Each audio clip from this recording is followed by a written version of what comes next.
Hello there, everyone. Thank you for tuning into our Retail Next webinar. We're talking about the retail advocacy work that Retail Council of Canada has been doing. We're so proud to be partners with Retail Council of Canada and delighted that we have the President and CEO with us today, Diane Brisebois.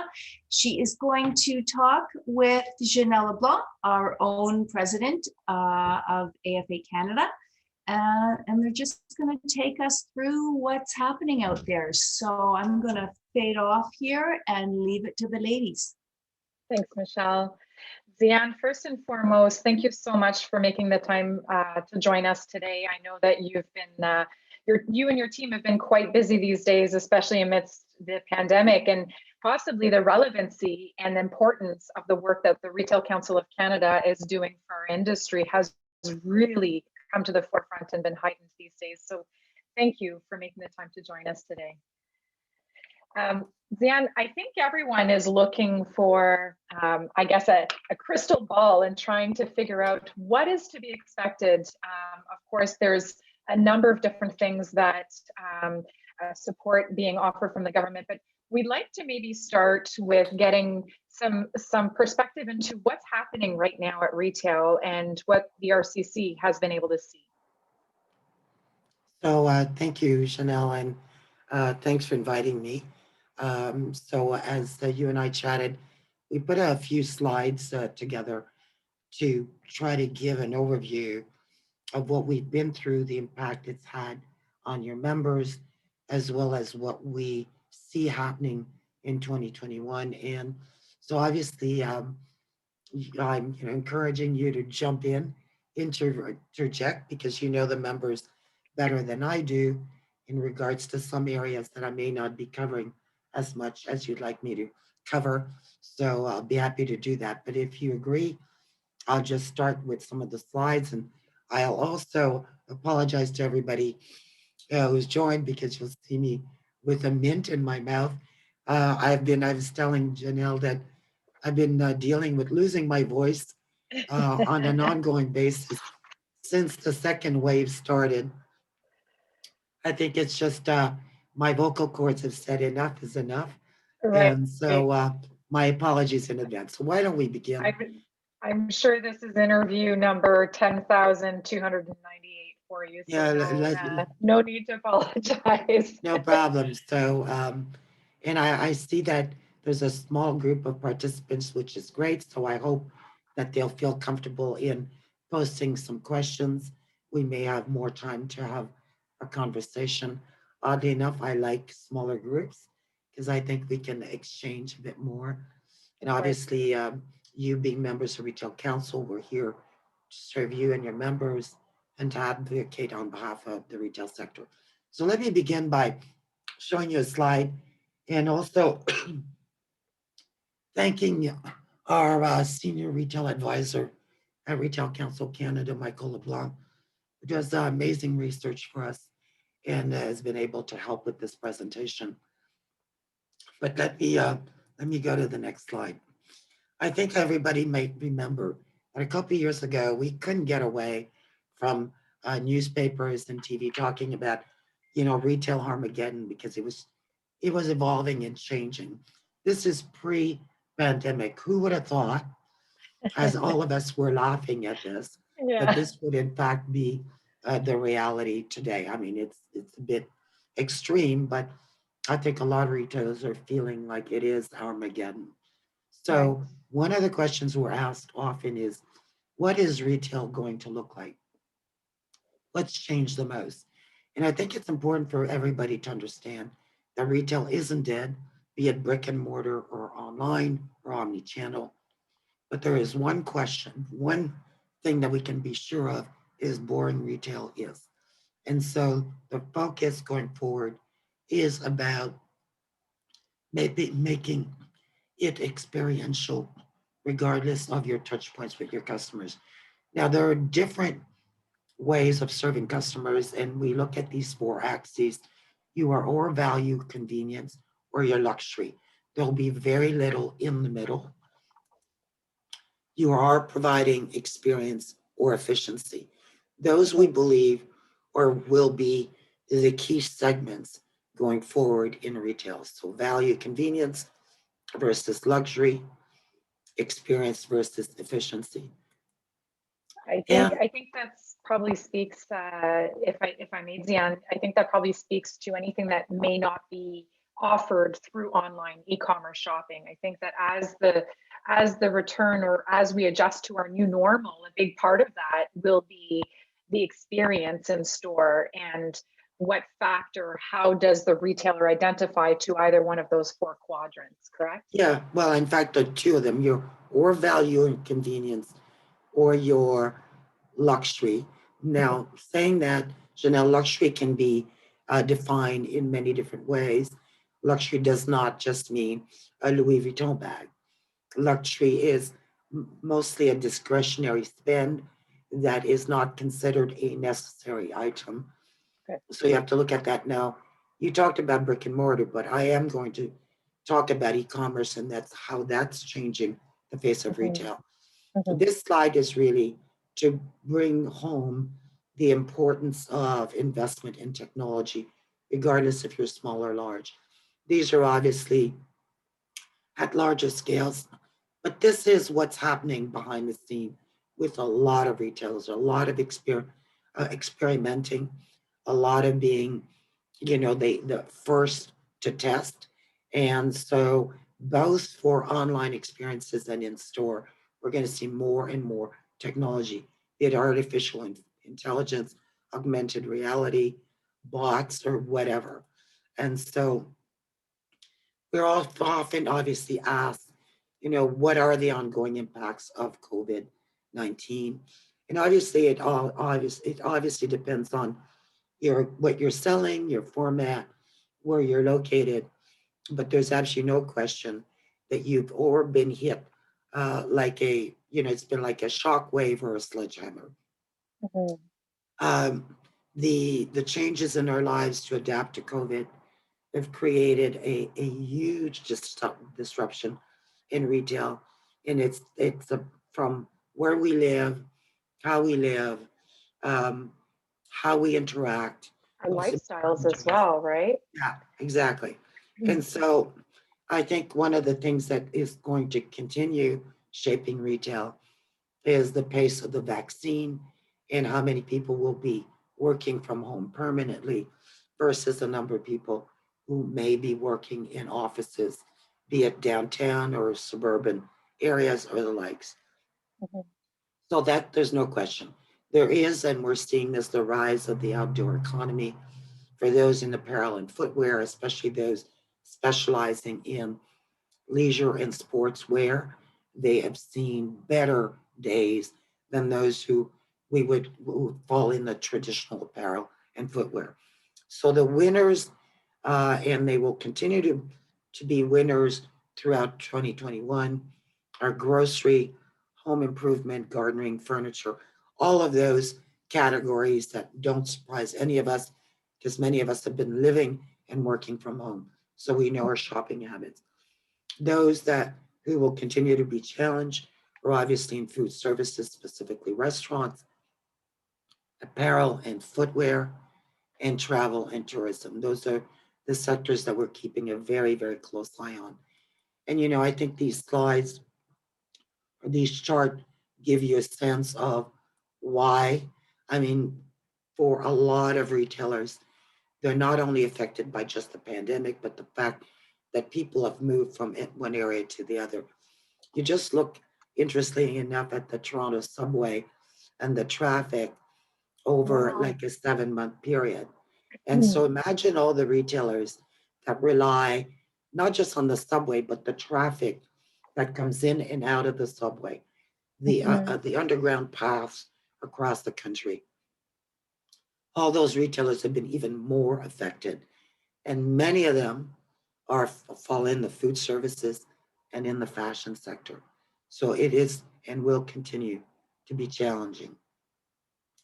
We looked, Leger does some great, great research on, how Canadians feel about returning to the office or working from home. And as you can see, a lot of them are getting used to working from home.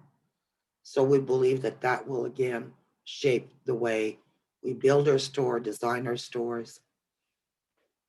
There is a silver lining in all of this, Janelle, is that buy local is growing, and it's not just a fad. It is Mhm. becoming part of the consumer psyche. And we have seen that during the holiday. We've seen that with curbside pickup in areas where there are lockdowns. We've even seen that on web activity where, excuse me, consumers are looking for ways to support their local communities. Yeah, Now, I think unfortunately, sorry, Janelle. I think that everyone is looking for a better way to be able to, I think their dollars matter more. For those who are lucky enough to have remained employed throughout the pandemic, I think that everyone is, the consumer is just becoming a lot more conscientious with where and how they're spending their money. And then tying into that, I think that shopping local also provides a lot more of that service aspect that you don't see from either obviously doing it online or the big box stores. It is, but it's also a the whole issue of the biggest advantage that the smaller retailers have coming out of the pandemic is that people will be shopping close to home. And that is what's going to support the local and economy more than we've ever seen it from a local community perspective. So part of it is that we all, Retail Council, CFIB, a lot of associations have been really, and governments have been really promoting, support smaller businesses. Not that the larger retailers are not important either in this ecosystem, but those that were affected the most were those with fewer stores, especially in lockdown areas. And there was an understanding from consumers how important their main street was. They could have taken it for granted before, but now because they live more in the community close to home, this has had Mhm. an impact on the way they look at where they shop and when they shop. However, saying that, one of the questions we're asked all the time is we've seen this huge increase in e-commerce. Mhm. We've seen, in fact, the growth in the first wave of the pandemic. We've seen growth of e-commerce that was expected to be seen over a 2 to 3 year period. Mhm. Now we have seen it flatten, but for those who think it's going to drop, then I would say um, get ready for a shock because it's not going to drop. Really? Consumers of all ages have become more and more comfortable with e-commerce, will continue to shop online. Now, that's not to say that a lot of consumers are not going to be shopping online and picking up in store, but Mhm. the online growth will continue, not at the same pace we've seen during, especially the first wave, but we have not seen the numbers drop. We've seen them flatten a bit. Now, obviously, the huge increases that we've seen have also been fueled by grocery. Grocery was nearly at zero. Yes. So, any growth is 3, 4, 500% more than it was. But saying that, we believe, and I'm showing this on the slide here, that Mhm. in fact, we are now close to 15% of all core retail sales being done online, which compares to about 4% about a year and a half ago, that's a Wow. substantial growth. When we say core retail, we mean that excludes auto and gas. So core retail is everything we know about traditional retail. So Okay. there's no question that that will continue. I think we should also focus for those who have joined the call on the consumer and the shopper going forward. We're getting a lot of questions about, what have Mhm. consumers been doing during the pandemic? And the most important question is, are those habits going to stay?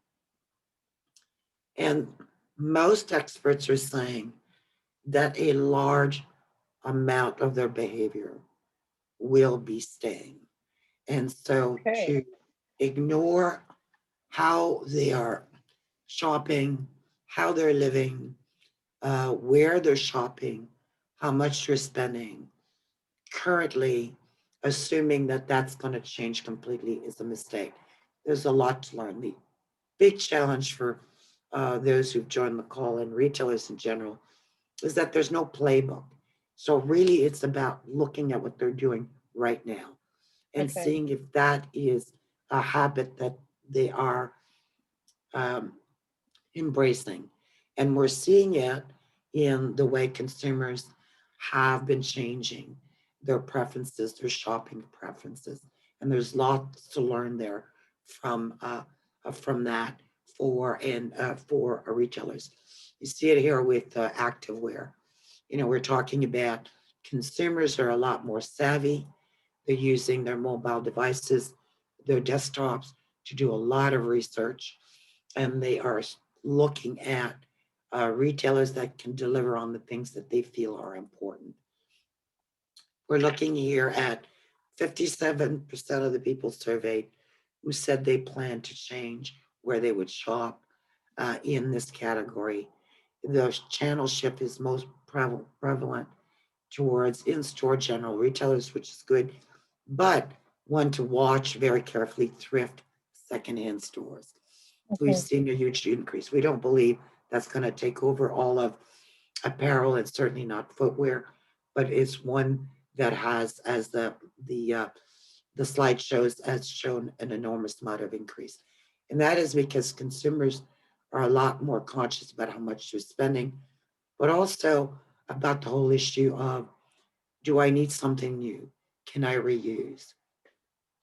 Those questions are going to come up more and more. So why, what is the change in lifestyle? What are the reasons why consumers are changing their channel when they shop most often in these category? And these are surveys that are done pre and post COVID. Post COVID meaning after the first wave and just recently, Right. because it goes literally to January 2021. Change Okay. in lifestyle, work Okay. arrangement. That is going to remain with us for a long period of time. Low prices, so value. Value is important. You asked me about local businesses. There you go. That Mm, place. Convenience is another big one. Better customer service. Those are key. If you're going to take the picture of any slide, take a picture of that slide because that tells you how consumers are thinking about their experience with a new brand or a brand they decided to stay with. And mhm. those are key. I found it interesting on the previous slide that there was the flexible payment terms because I did realize and I have noticed as a consumer myself different partnerships with different e-commerce retailers where there is various companies who are offering as a payment service. I guess you register for payments but broken down into sections, so offering that flexibility to the consumer may ease the buying decision or make it or facilitate the buying decision is Yeah, what I so, should and it's a good point that you bring up because a lot of mid to large size retailers have made deals with companies like Flexity, Financial, and others in looking at ways to allow consumers to buy now and pay over a period of time. I think there are categories where that lends itself better, and it's mostly in, usually big ticket items such as Mhm. appliances, furniture, and the likes. But we're seeing that as being much more popular, and you're right, it's about managing budget. This slide here, and I'm just conscious of time, so you give me the heads up. We don't have that many more We're on slides to track. go, but I think on the right, for those who are on the call, if they can see the screen, what it should be of no surprise. It tells you and it shows you again that the categories that have done well during the pandemic are food and beverage stores, Mhm. Cars have done very well. Electronics, appliance stores, furniture. But then if you go further down, you'll see, well, gasoline stations, because people are just not traveling as much, not spending as much money on gasoline. But obviously, the big one here is clothing and clothing accessory stores. That includes footwear. So that has been quite affected. And I said cars, so my apologies. I didn't mean cars, because motor vehicles are down, but building garden equipment obviously is up. But there's no surprise in this slide. These are important for the folks to look at, and I'm going to call those all up on the screen. Okay. The one on the left shows you apparel, and again, I'm including apparel footwear, and it's the gray line. And you can see how deeply affected they were during lockdowns. Mhm. It came back up, as most retailers know, during the summer and around the holiday season, but it certainly did not do as well as the other Mhm. categories, and you can see a substantial drop in January. Some of that is because of the big lockdowns in Quebec and Ontario. But if you go further down, I think what's most challenging for retailers in that category, and I'm generalizing here, Mhm. is a drop of 27%. It's where we've seen the greatest drop. Mhm. My apologies. If you if you Most compare them to tourism and travel and to the hotel business, We're still or doing better. yeah, We're still doing better than those industries. And to also corroborate to what you were saying, in my discussions or in many of my colleagues' discussions with retailers, I think that the drop has in fact been reported as between 30 to 50% year over year, and that's not including, the recovery of the few months of the first shutdown that was implemented in the spring. So definitely a very big difference there. well, it's challenging because basically consumers have shifted their discretionary spending. And so if you're in a discretionary spend category, unless you're in home renovation, as we all know, you can get a hot tub. At one point last year, you couldn't get heat lamps for your backyard. Um, you some of the home office furniture was out of stock, but Right. that's where a lot of the money was spent. Mhm. I'm bringing Home, this home slide up. exercise equipment is the other one too, Yeah, and exactly. activewear going along with it. So, there's no question that all retailers in footwear and apparel have had to pivot, and it's easier said than done because you don't change your assortment or your supply chain overnight. But certainly we've seen, the shift to more casual wear and to more exercise related wear. And those numbers show it, the link between working from home and digital shopping behavior.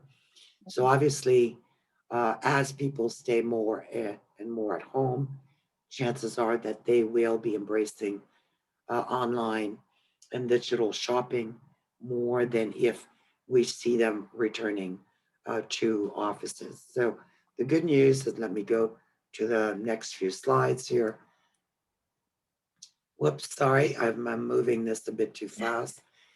Um, that there is some good news, is that we are seeing some of the big players who are taking a lot of space in the downtown cores and who are betting on a lot of people coming back to work in different environments. But some are saying they can work from home forever. But we know, for example, that Google and Amazon have subleased lots of the space in the downtown towers in Vancouver, Toronto, and Montreal, which tells you that they are planning to bring people who want to work from the office back to the office.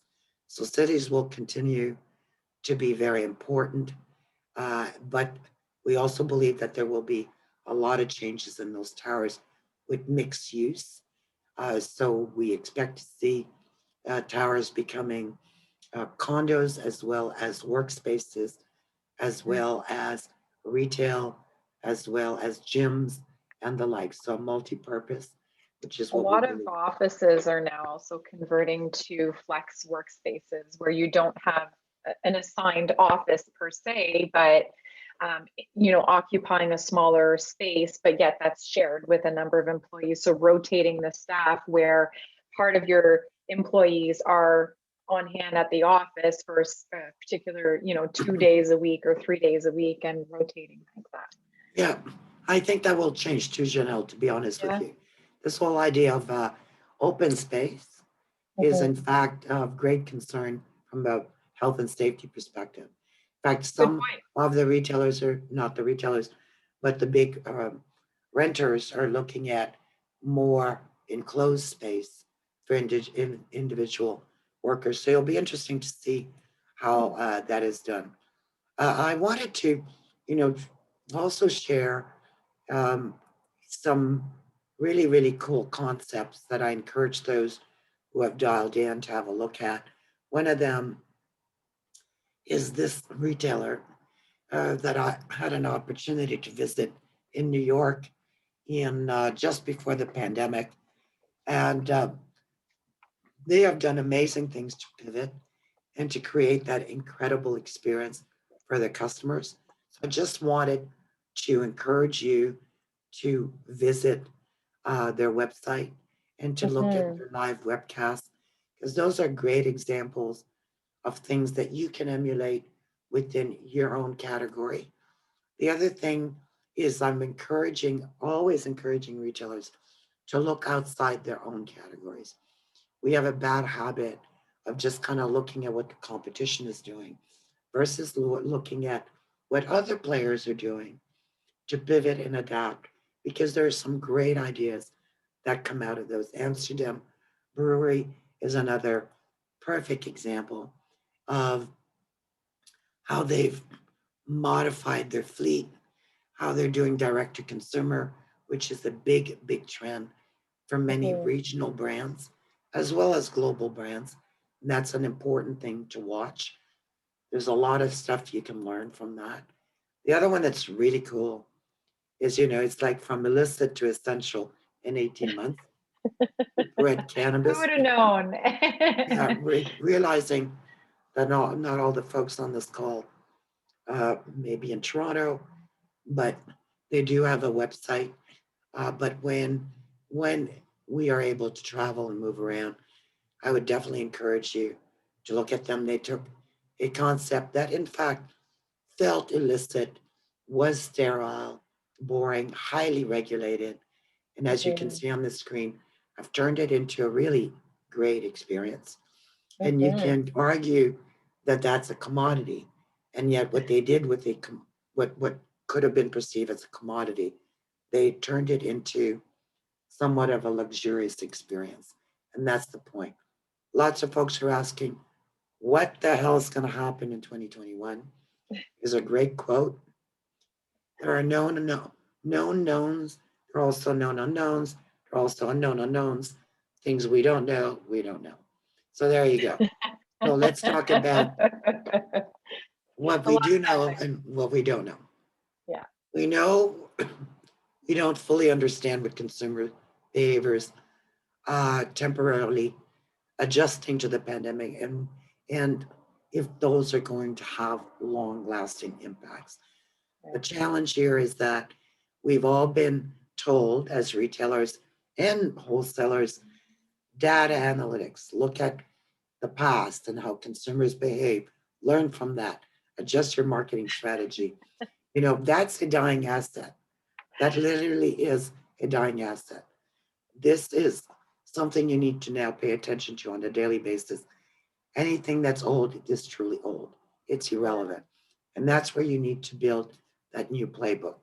The answer there is that good retailers, both online and brick and mortar, are the ones that are going to be really good at pivoting and adjusting based on the changing consumer behavior.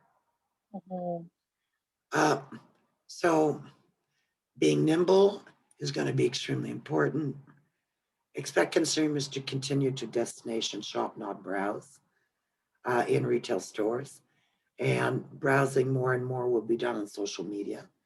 Yeah, You, I have had a number of retailers speak about that the conversion rate with the shoppers that are entering into the store is actually much higher, where they are, in fact, if they're coming in, they're purchasing. They are there for a reason and they're making it count.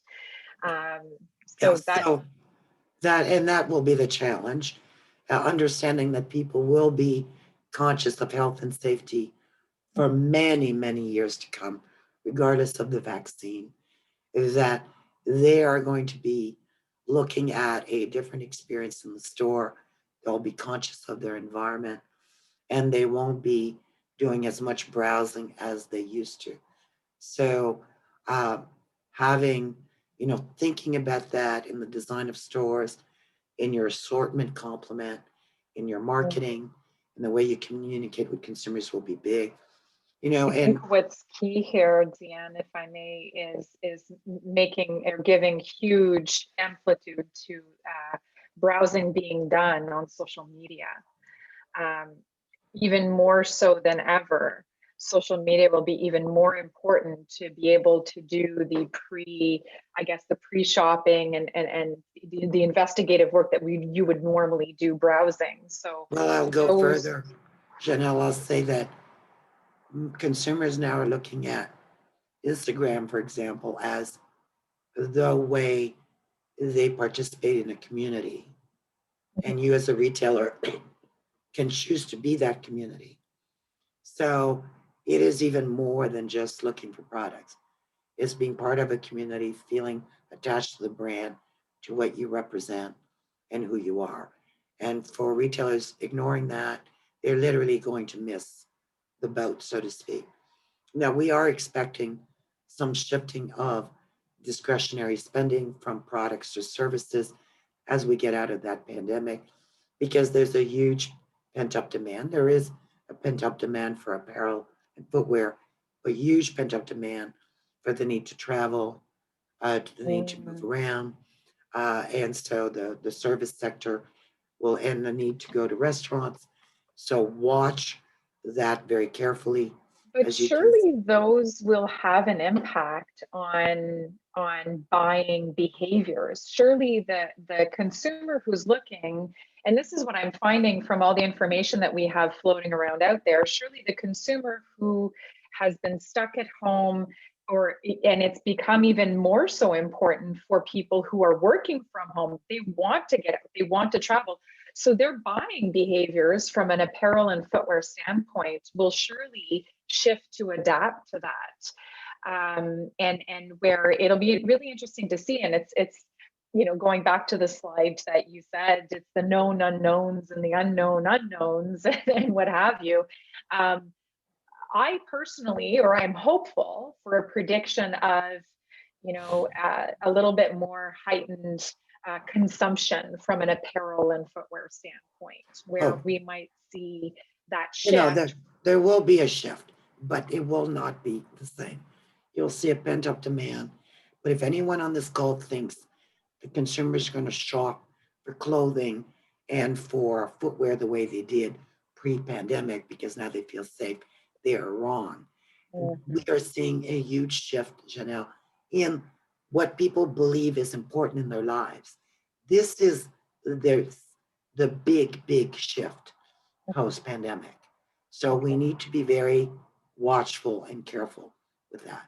And so that is what the retailers on the call, in this call, and the wholesalers and manufacturers need to pay attention to. I'll repeat it again. The data, the experiences you had a year ago are basically assets that are not worth much, Mhm. only because every expert we have talked to, including Boston Consulting Group, PwC, KPMG, and many others, are looking at the signs and saying people will change. They will buy clothes, but they will buy different clothes.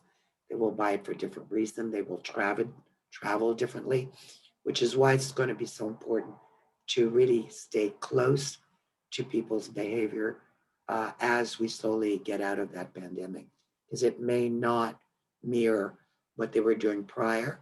In fact, most people are betting that it won't. So let me just kind of wrap up by talking about what's going to be important. So what will continue to be important is adapt for today and design for tomorrow, which is a bit, what I was saying about apparel clothes. We're adapting today, design for tomorrow, merchandise for tomorrow. There will be permanent enhancements, and that is what consumers are going to look for. That will be key. Health and safety, as I said, will continue to be important, but again, also experiential retail and incredible customer service will be important. Consumer habits changing, expect changes to brand, direct to consumer models. I think that retailers will see more competition, unfortunately, from some of the manufacturers, global manufacturers. And here we go again. Think of consumer habits as decaying assets on your balance sheet. And so this is about watch what's happening, pivot. Consumers are shopping differently, shopping with different companies, shopping more and more with the big brands.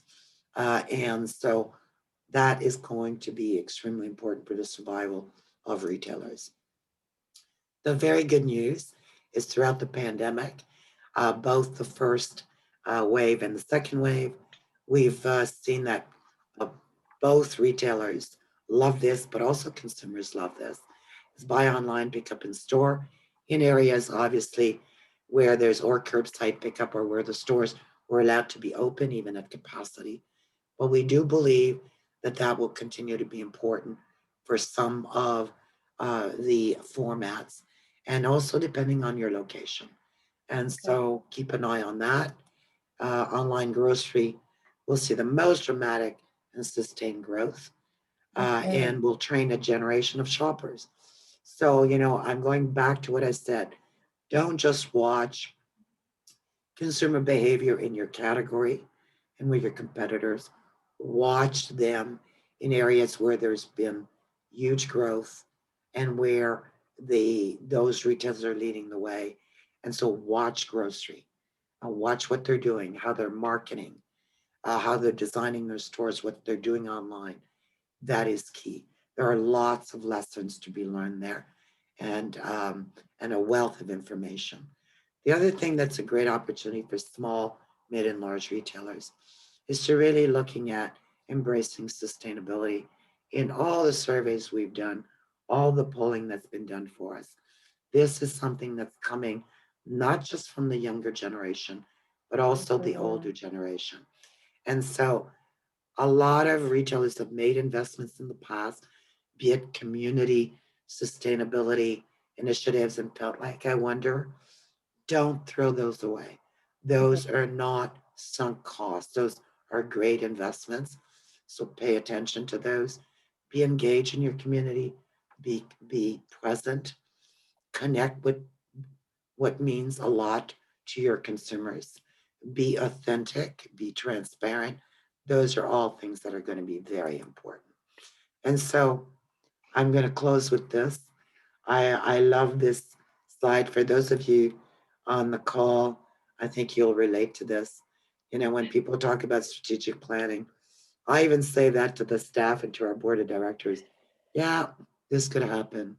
Maybe this won't happen. Maybe not. Who the hell knows?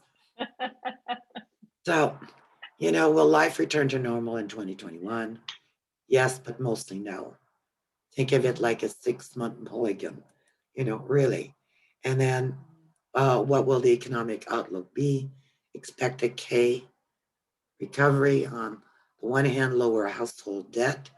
On the other hand, a disruption for Canadians attached to impacted industries.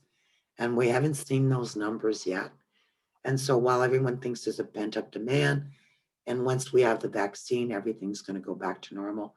There are a lot of industries that we rely on as retailers, be it travel, tourism, food services, that are going to take a long time to recover. And that's going to have an impact. Will 2020 growth in e-commerce stick? Yes, yes, and yes is my answer to that. That was shocking when we spoke about that earlier, because many will assume that e-commerce may, level off and maybe dip down a little bit because that consumer may be craving that in-store experience. But it's not like we have a July 1st, the world will reopen to normal and everyone will be out and about. It's going to be a slow transition back into the reopening of things. Well, it's going to be a slow transition also because, look, it's not good news, but a lot of people will have lost their jobs. There will be, you're not going to see travel just kind of spike up again. And so a lot of those employees are consumers in restaurants. It's estimated that 35% of the restaurants have already gone under or closed. And so that's, the folks who walk down Main Street to go into your shop if you're on Main Street or in a regional mall because they're going to a really funky little restaurant, a new restaurant. If those restaurants are closed, it's going to take a while to get that going. So not only are you losing, discretionary spending because people may be insecure about their future and their job for a while, but you're also losing traffic because that traffic is an ecosystem. Traffic is created because there are cool restaurants, cool retail, cool services. Until all of that happens, that may be challenging. Will employees go back to their office? The best guess is 60% with a focus on collaboration rather than day-to-day office work. Will tourism bounce back? We'll see. We believe we'll see a lot more intra-Canada tourism, which is good for a lot of retailers. And when they're marketing in the months to come or the year to come, they should think about that and about where they're located and how they attract out of province visitors. And the best guess is that, 2023, 24 is when we would see, the tourism industry coming back at full capacity or near full capacity. It's going to take a while to see the cruise ships back in Vancouver. So it's going to take a while to see the planes full to capacity. It's going to take a while to see the hotels full of guests. And so, and it will also depend on how globally the new strands of the virus affect the numbers and the ability for people to be able to move around freely. So that is it for me. And I'm going to stop the share so that. That was an incredibly informative presentation. Thank you, Diane. Really, there is a lot to take away from the information that you shared. First and foremost, to further elaborate on some of the challenges that you mentioned, and you did mention throughout your presentation that one of this challenge is here to stay. It will not necessarily the recovery of retail is not necessarily going to be all back to normal in 6 months from now. And most retailers we've had discussions with will even say that, we're looking at least another 2, maybe even 3 years down the road to really recover from what's transpired over the last year. So far from an advocacy standpoint, and for those who are listening who may not already be aware, the Retail Council of Canada, the main purpose for Retail Council of Canada is to lobby for retail sector needs, whether that be the small independent to the big box stores. There are various needs across the scale. And one of the biggest questions is that, although no one has the crystal ball, is, okay, we have, the federal government's made announcements with support with regards to the wage subsidy program, with regards to the rent assistance program as well, leading all the way up till June. Are there currently discussions of that being extended beyond June? And if so, what's being done, or can we expect additional assistance to be coming through? Yes, I think it's premature, and governments are, in our conversations with them at the federal, provincial, and territorial level, June is far away. So what they are looking at right now, and we're, lobbying for, is looking at the wage subsidy for retailers who are have been most affected because of the lockdowns.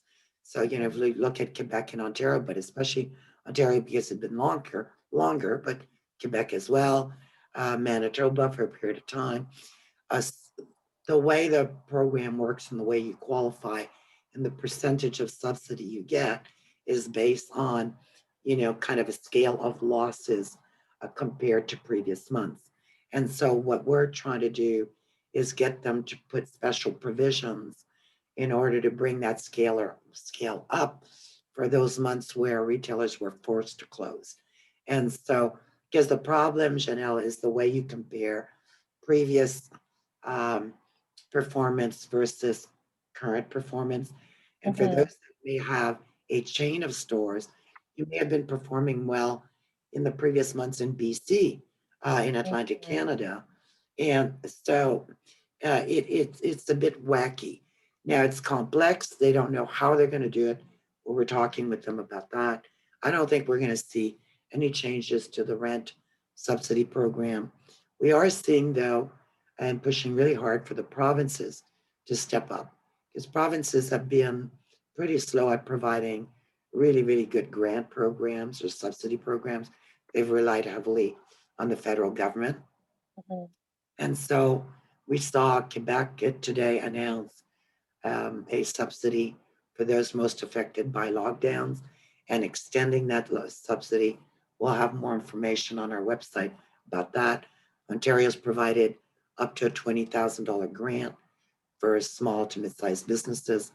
We're pushing hard for them to expand that definition, and we're pushing other governments to do the same at Mhm. the beginning. So that's where we're focusing our efforts. We're working on a lot of other files as well, but I would encourage those who are listening to just visit the Retail Council website and look at COVID resources. Most of the updates are there for all of the different programs and the new programs. And how can the retailers, and to your point, just to go back a little bit on how or expanding the qualifying criterias, or maybe even the scale on which they are measuring qualification for these programs. There are many of us who also, in my case personally, and I know there are some who are listening or maybe watching after the fact, who supply the retail sector, who may not have been immediately affected, while the retail sector was shut down, but are seeing the effects of it after the fact. So I'm hoping that there is maybe some consideration on the government's level to really expand on those criterias and really take a deeper look at that. But furthermore, how do we, those who are supplying retailers as wholesalers, distributors, manufacturers, and also for retailers, how do we lobby for those? How do we, as an action point, do we contact our local MP? What would you recommend? Obviously, you mentioned there were great resources on the Retail Council of Canada website. How can we take action to? Well, there are associations that focus primarily on importer exporter needs, which would include wholesalers and manufacturers.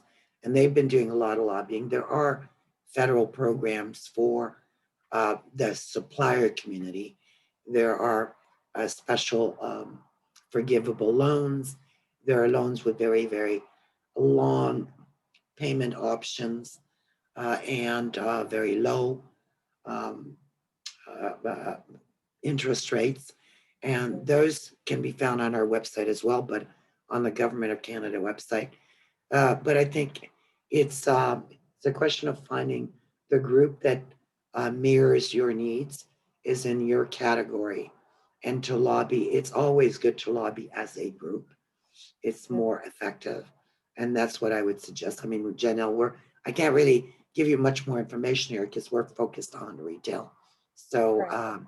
but the model we use I know CFIB, Canadian Federation of Independent Business, has done a lot of work to help all types of small to mid-sized businesses, and that's another website to visit, and they have a lot of information. Okay, that's good I to see know. there's some questions here. Why don't I Yes, there, jump on them because I'm looking at the time here. of And course. so how can we educate the end consumer of the negative repercussions of secondhand footwear? Well, you can, Christian. And in fact, there's an opportunity here for footwear retailers, footwear wholesalers, because consumers are very concerned about health and safety. And so my suggestion there is that, don't boil the ocean. Look at who you're serving. Develop your message so that it doesn't appear to be self-serving, that it is based on or good science or logic, which is why it's important to for consumers to consider buying new footwear versus secondhand footwear, and what and the reasons for those. And because health and safety is front of mind for most consumers, this is a great opportunity to be able to showcase why it makes sense to buy from you versus buying from a secondhand footwear retailer or provider. That would be my general question. The other one is, has the Ontario government addressed the situation in big box stores still being allowed to sell non-essential items? That is a situation that boggles the mind. I'll be honest. For Christian, you saw in Quebec where the Quebec government made it very clear. They said if you sell a lot of grocery, you can stay open, but anything that's non-essential, and here's generally the list, you can't sell. Why they did not do that in Ontario is beyond comprehension. It has created an enormous amount of angst. We don't believe that was fair because it's not a level playing field. We pushed really hard for the Ontario government to look at opening all of retail at 20% capacity. And if they were really worried, they could have tried 15% capacity, which Correct. means that for a very small retailer, you may have been able to just serve one customer at a time and the likes. But that would have been better than being completely shut down and trying to rely on the growth of your e-commerce business or your curbside pickup, if you can even do that, in the middle of a snowstorm. So I don't know. And so we have been putting a lot of pressure. We don't like calling them big box. We prefer calling them mass merchants because the big box is a lot of other like Right. Toys R Us and others, and they're not open and they're pretty upset as well. So this has affected everybody. We have tried to make them understand it had to be a level playing field. It is beyond comprehension. So I wish I had a better answer for you.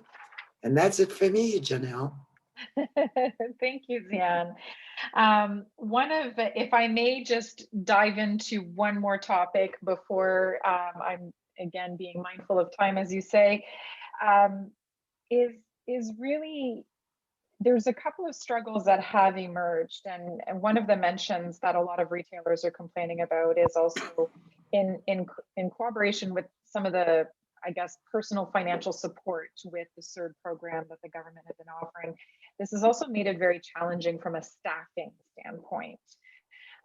Is there further analysis or consideration going into that from the government standpoint in taking a better way of maybe looking at how people qualify for this program? Because it, above and beyond all of the challenges that the retailer has to face, staffing has been a growing concern as well due to the. So it's not as big a concern as it was when CERB was introduced. And as you know, there have been a lot of changes to CERB and EI. And so and I would again encourage those on the call to go on the RCC website because we do have updated information on all of the changes since CERB was introduced. The reality is that there will be a lot of people in the market looking for jobs. There are a lot of retail chains that will be reducing their brick and mortar footprint. And there will be, unfortunately, lots of really good, well-trained, passionate employees, both for store, for head office, for distribution center, whatever the need, who will be looking for employment. So I don't think that is as much an issue, Janelle, now as it was when the program was introduced, which was, as you said, a disincentive for employees to go back to work. Correct. And so the environment has changed, the rules have changed, and so we don't believe that that is going to be an ongoing issue. In fact, Potentially the pool talent has possibly broadened in what you're saying. yes, so I think that there will be some great opportunities for retailers looking for employees in the months and year to come. Okay. Is there any, and lastly, just very briefly, I'm curious, is there any economic stimulus being discussed within the government?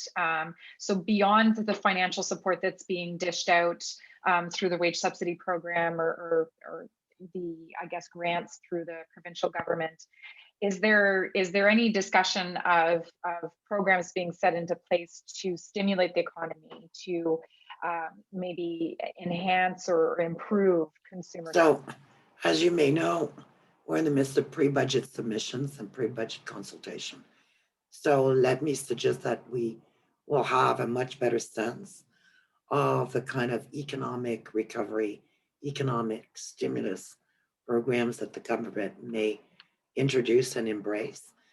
We are in the consultation phase with government, and as is every other sector in the economy.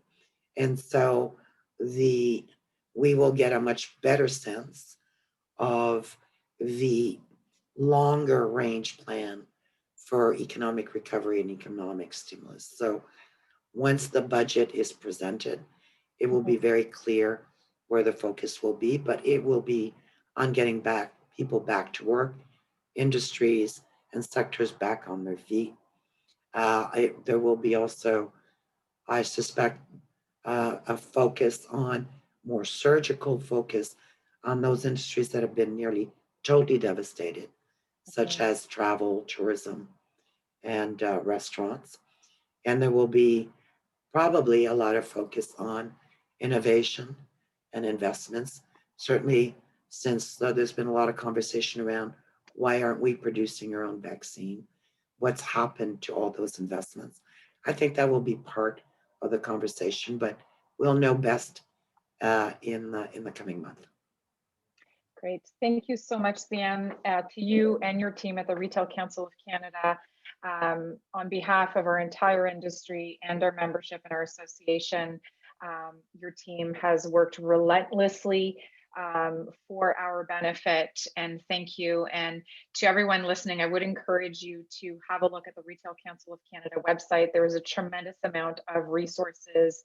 I also do appreciate the weekly newsletters as well that are incredibly informative. So once again, Diane Brisebois, thank you so much for joining us, and good luck with the rest of the lobbying efforts. Thank you, and thank you to all who took the time to join. I know everyone is pretty overwhelmed these days, and Janelle, we're delighted to have you guys on board, and we'll do everything we can 24/7 to support the retail business across the country. So thanks for having me. Bye-bye. You're very welcome. Bye.